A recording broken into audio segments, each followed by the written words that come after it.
الحمدللہ وکفا والصلاة والسلام علی سید الانبیاء۔ قرآن حکیم کلاس میں آج ہم سورۃ الانعام کی آیت نمبر 74 تا 82 کو سمجھیں گے۔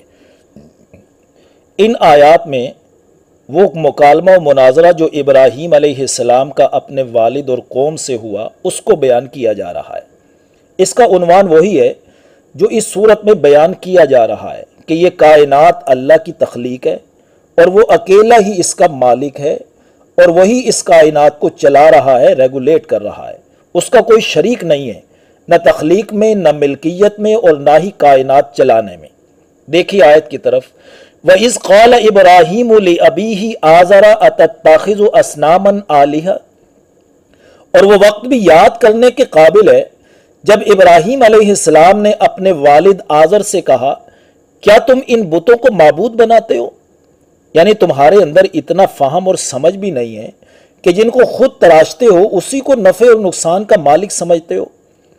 تو بت پرستی کے حوالے سے یہاں بس اتنی بات کر کے فرمایا انی اراک و قومک فی ضلال مبین، میں تجھے اور تیری قوم کو واضح گمراہی میں دیکھتا ہوں۔ بت پرستی پر جو تفصیلی گفتگو ہے وہ سورۃ الانبیاء کی 18 آیات 51 تا 68 اور سورۃ الصافات کی 16 آیات 83 تا 98 میں بیان ہوئی ہے۔ اب آگے اللہ فرما رہے ہیں وَكَذَلِكَ نُرِي إِبْرَاهِيمَ مَلَكُوتَ السَّمَاوَاتِ وَالْأَرْضِ، اور اسی طرح ہم نے ابراہیم علیہ السلام کو دکھائی آسمانوں اور زمین کی حکومت۔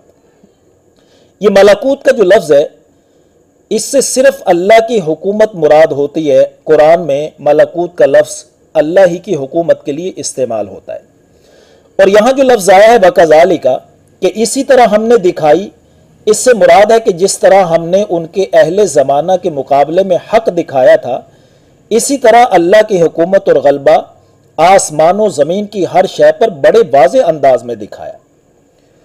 بہرحال اللہ تعالیٰ فرما رہے ہیں کہ اسی طرح ہم نے ابراہیم علیہ السلام کو دکھائی آسمانوں اور زمین کی حکومت، وَلِيَكُونَ مِنَ الْمُوقِنِينَ، تاکہ وہ یقین کرنے والوں میں سے ہو جائے۔ یعنی پہلے بصیرت کی روشنی میں یقین حاصل تھا، اب بصر کی روشنی میں یعنی عین الیقین حاصل ہو جائے۔ اب آگے 6 آیات پر مشتمل 76 تا 82 میں قوم سے مکالمہ اور مناظرہ شروع ہو رہا ہے۔ فَلَمَّا جَنَّ عَلَيْهِ اللَّيْلُ رَأَىٰ كَوْكَبًا، پھر جب اس ابراہیم علیہ السلام پر رات چھا گئی تو اس نے ایک ستارہ دیکھا۔ قَالَ هَٰذَا رَبِّي، تو ابراہیم علیہ السلام نے فرمایا کیا یہ میرا رب ہے؟ تو معلوم ہوا یہ قوم ستارہ پرست بھی تھی۔ یعنی اے قوم، تمہارے نظریے کے مطابق یہ ہے میرا اور تمہارا رب۔ فلما آفل قال لا احب الآفلین، پھر جب وہ غروب ہو گیا تو فرمایا میں غروب ہو جانے والوں سے محبت نہیں کرتا، یعنی وہ والی محبت جو کسی معبود سے کی جاتی ہے۔ آگے فرمایا فلما رأى القمر بازغا قال هذا ربی، پھر جب چاند کو چمکتے ہوئے دیکھا تو فرمایا یہ میرا رب ہے۔ فلما افل، پھر جب وہ غائب ہو گیا قال لئن لم يهدني ربی لأكونن من القوم الضالین، تو فرمایا اگر میرا رب میری رہنمائی نہ کرتا تو میں بھی گمراہ لوگوں میں سے ہو جاتا۔ دیکھیے یہاں متکبرانہ نہیں بلکہ اظہار تشکر کا انداز ہے۔ آگے فرمایا فلما رأى الشمس بازغة قال هذا ربی هذا اکبر، پھر جب دیکھا سورج کو چمکتے ہوئے تو فرمایا یہ میرا رب ہے، یہ تو بہت بڑا ہے۔ فلما افلت، پھر جب وہ غروب ہو گیا اب فیصلہ کن بات ارشاد فرمائی یا قوم انی بریء مما تشرکون، اے میری قوم جن کو تم شریک ٹھہراتے ہو میں ان سے بیزار ہوں۔ اب دلیل پکڑنے کا انداز، طرز استدلال یہ تھا کہ ان ستارے، چاند، سورج، ان کے طلوع و غروب اور گردش و تغیرات سے اندازہ لگایا جا سکتا ہے یہ کسی اور ذات کے تابع ہیں اور ایک خاص روش پر چل رہے ہیں، لہٰذا یہ میرے معبود اور مالک نہیں ہو سکتے۔ میرا معبود و مالک وہ ہے جس کے تابع ہو کر یہ گردش میں مصروف ہیں، اور واقعتاً ایسے ہی ہے کہ ان کہکشاؤں گلیکسیز کا نظام جتنا وسیع و کثیر ہے اس نظام کو دیکھ کر اندازہ لگایا جا سکتا ہے کہ اس نظام کو چلانے ریگولیٹ کرنے والی ہستی کو قدرت و علم میں جو کمال حاصل ہے اس کی کوئی انتہا نہیں ہے۔ تو بہرحال ابراہیم علیہ السلام کی جو قوم تھی وہ کئی طرح کے شرک میں مبتلا تھی، بت پرستی، ستارہ پرستی، چاند پرستی اور سورج پرستی، اور ایک اور شرک میں بھی مبتلا تھی جو ہم سورۃ البقرہ آیت نمبر 285 میں پڑھا ہے، اور وہ جو ابراہیم علیہ السلام کا نمرود بادشاہ سے مکالمہ ہوا تھا، اس نے کہا تھا انا احیی و امیت، کہ میں بھی زندہ کرتا ہوں اور میں بھی مارتا ہوں۔ تو معلوم ہوا کہ قوم بادشاہ پرستی میں بھی مبتلا تھی، جیسے آج ہم جھکے ہوئے ہیں۔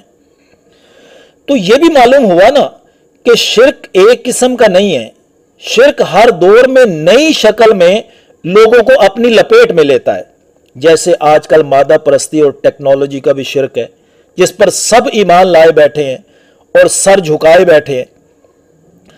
تو بہرحال ابراہیم علیہ السلام نے قوم کے ہر قسم کے شرک سے بیزاری کا اعلان کرنے کے بعد آگے فرمایا انی وجہت وجہی للذی فطر السماوات والارض حنیفا وما انا من المشرکین، میں نے تو یکسو ہو کر اپنے آپ کو متوجہ کر لیا اپنے چہرے کو اس ذات کی طرف جس نے آسمانوں اور زمین کو پیدا کیا ہے، اور میں مشرکین میں سے نہیں ہوں۔ حنیفن کا معنی ہے ایک جانب مائل ہونا، یعنی تمام گمراہیوں سے کٹ کر ہدایت کی جانب مکمل طور پر مائل ہو جانا۔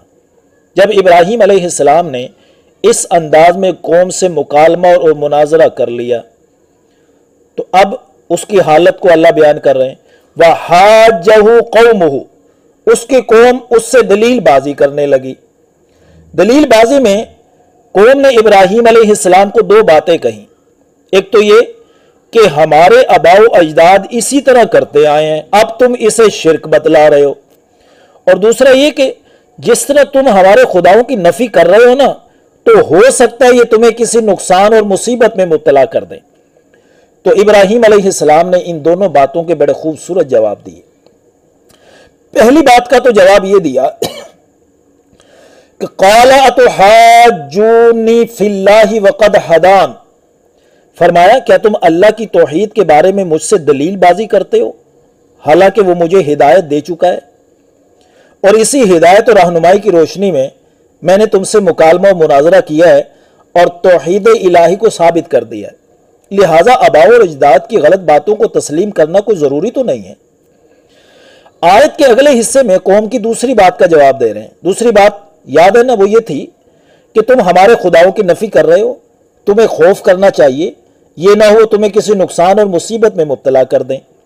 تو جواب دیا وَلَا أَخَافُ مَا تُشْرِكُونَ بِهِ إِلَّا أَن يَشَاءَ رَبِّي شَيْئًا، جن کو تم اللہ کا شریک ٹھہراتے ہو میں ان سے نہیں ڈرتا، ہاں مگر یہ کہ میرا رب ہی مجھے کسی تکلیف میں مبتلا کرنا چاہے، یعنی اگر میرا رب مجھے کسی مجھے تکلیف پہنچانا چاہے تو وہ کسی بھی ذریعے سورس سے پہنچا سکتا ہے، بغیر کسی ذریعے سے بھی پہنچا سکتا ہے، اس کو ہر شے پر پوری قدرت حاصل ہے۔ آگے فرمایا وَسِعَ رَبِّي كُلَّ شَيْءٍ عِلْمًا، میرے رب کے علم نے ہر شے کا احاطہ کر لیا ہے، یعنی کائنات کی کوئی شے بھی اس کے علم اور قدرت کی باؤنڈری سے باہر نہیں ہے۔ افلا تتذکرون، کیا اب بھی تم نہیں سمجھتے؟ یعنی ایک ہستی تو مکمل با اختیار ہے یعنی اللہ تعالی، اور دوسری طرف جن کو تم اللہ کا شریک ٹھہراتے ہو وہ عاجز اور بے اختیار ہے۔ یہ دلائل سامنے رکھ کر بھی تمہیں سمجھ نہیں آتی؟ پھر دوسری بات کا جواب دیتے ہوئے آگے ابراہیم علیہ السلام فرما رہے ہیں وَكَيْفَ أَخَافُ مَا أَشْرَكْتُمْ، جن کو تم اللہ کا شریک ٹھہراتے ہو میں ان سے کیسے ڈر سکتا ہوں، اور وَلَا تَخَافُونَ أَنَّكُمْ أَشْرَكْتُمْ بِاللَّهِ مَا لَمْ يُنَزِّلْ بِهِ عَلَيْكُمْ سُلْطَانًا، اور تم نہیں ڈرتے کہ تم نے اللہ کے ساتھ شریک ٹھہرا لی ہیں جن کی اللہ نے تم پر کوئی دلیل بھی نازل نہیں کی، یعنی تم تو بلا دلیل ایک کام کر رہے ہو، ڈرنا تو تمہیں چاہیے، تم مجھے ڈرا رہے ہو۔ پھر پورے دلائل کے ساتھ حق پر قائم ہوں میں بھلا کیوں ڈروں؟ تم طاقتور ہستی سے نہیں ڈر رہے ہو اور مجھے عاجز اور بے اختیار ہستیوں سے ڈرا رہے ہو۔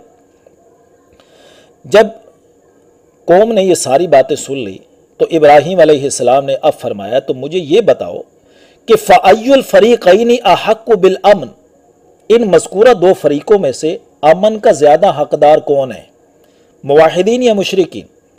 ظاہر ہے مشرکین کو خوف زدہ ہونا چاہیے نا، جن کے لیے اللہ نے فرمایا ان اللہ لا یغفر ان یشرک بہ، کہ جو کوئی اس کے ساتھ شریک ٹھہرائے گا میں اس کی ہرگز بخشش نہیں کروں گا۔ تو خوف زدہ تو ان کو ہونا چاہیے، ان کنتم تعلمون، اگر تم جانتے ہو کہ کس کو خوف کرنا چاہیے، کس کو خوف زدہ ہونا چاہیے۔ آگے اس سوال کا خود ہی جواب بھی دیا کہ الذین آمنوا ولم یلبسوا ایمانہم بظلم، وہ لوگ جو ایمان لائے اور انہوں نے اپنے ایمان کو شرک سے آلودہ نہیں کیا، یہاں ظلم سے مراد شرک ہے، کما قال اللہ تعالی فی سورۃ لقمان ان الشرک لظلم عظیم، کہ بے شک شرک جو ہے وہ ظلم عظیم ہے۔ اولئک لہم الامن وہم مہتدون، ایسے ہی لوگوں کے لیے آخرت میں امن ہوگا اور وہی لوگ دنیا میں سیدھی راہ پر چل رہے ہیں۔ کون لوگ؟ جو ایمان لائے اور اپنے ایمان کو شرک سے آلودہ نہیں کیا۔ اگر لوگوں کی اکثریت اسی سیدھی راہ پر آ جائے تو دنیا میں بھی امن ہو جائے۔ دنیا میں فساد اور بد امنی کی وجہ بھی یہی ہے کہ دنیا کی اکثریت ان نظریات، عقائد اور فلسفوں سے دور ہو چکی ہے۔ اللہ تعالی ہمیں توحید الہی پر پختہ ایمان نصیب فرمائے، آمین یا رب العالمین۔